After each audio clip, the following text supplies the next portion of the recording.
एक बार की बात है, चार परियां एक मटके में अपना घर बनाकर दुनिया की सैर पर निकली थी और तभी आसमान में बादल आ जाते हैं और बारिश पड़ने लग जाती है और उनका मटके के अंदर बनाया हुआ महल डगमगाने लग जाता है।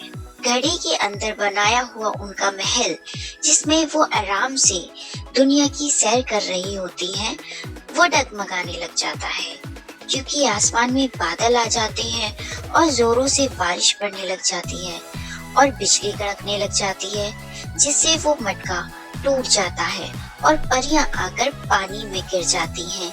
नीचे नदी होती है और परियां उस नदी में गिर जाती हैं। जैसे तैसे परियां नदी के पानी में से बाहर निकलकर किनारे पे आ जाती हैं, पर तब तक वो थक जाती हैं और बेहोश हो जाती हैं।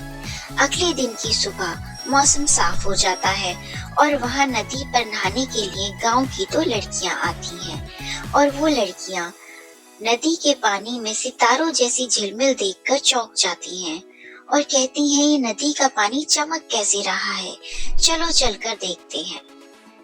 गांव की लड़कियां परियों को नदी किनारे बेहोश देखकर उन्हें उठाकर अपने घर ले आती हैं और परियों के होश में आने के बाद वो परियों से पूछती हैं कि आप कौन हो। परियां उन्हें बताती हैं कि वो परियां हैं, पर उनकी जादुई छड़ी तो नदी में ही गिर गई और उसके बिना वो कुछ भी नहीं है।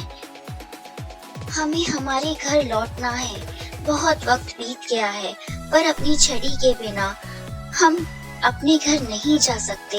हमें अपनी जादुई छड़ियाँ वापस चाहिए। आप सब घबराइए मत, हम नदी में से आपकी छड़ी ढूंढकर ले आएंगे। तुम दोनों ने हमारी जान बचाई, उसके लिए धन्यवाद। तुम दोनों ने बहुत मदद की है, बस हमारी छड़ी हमें जल्दी से ला दो क्योंकि हमें बहुत भूख भी लगी है और हम यहाँ का खाना नहीं खाते।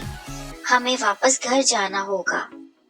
वो दोनों लड़कियां पूरी नदी में तैरकर ढूंढती रहती हैं और बहुत देर हो जाती है, पर जादुई छड़ियां उन्हें नहीं मिलती।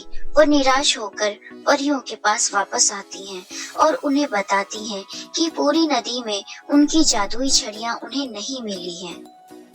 जादुई छड़ियों की खो जाने की बात सुनकर सारी परियां बहुत उदास हो जाती हैं।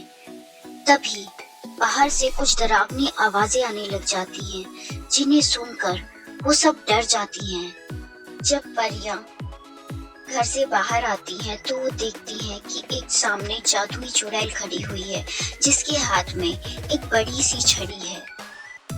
ओह, तो तुम मिल ही गई परियों, मैं तुम्हें ही ढूंढ रही थी।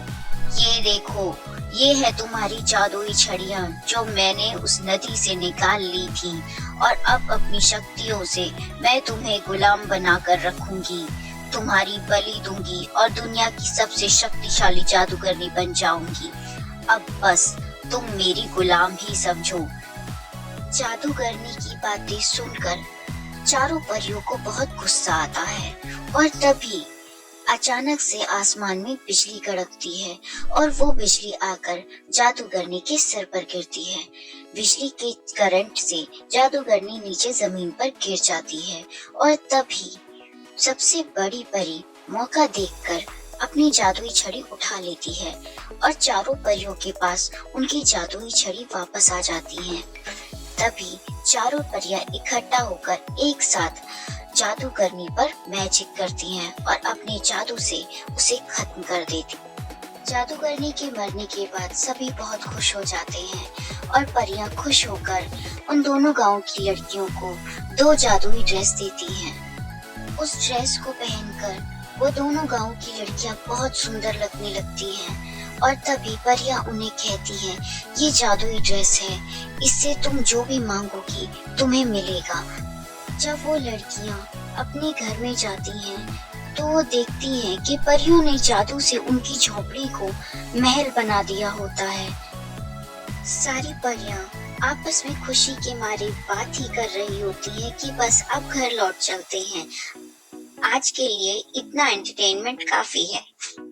और तभी आसमान से रानी परी वहां आ जाती है और फिर रानी परी उन्हें बताती है कि रानी परी ने ही वो बिजली भेजी थी जिससे वो मटका फूट गया था और वो सभी उस मटके वाले घर से नीचे गिरी। और रानी परी कहती है कि उसी ने उस जादूगरनी के सिर पर बिजली गिराई थी ताकि तुम अपनी शक्तियों को पहचान सको। ये तुम्हारा एक टेस्ट था जिसमें तुम पास हुई। और फिर रानी परी चारों परियों को अपने साथ परी लोक ले जाती है।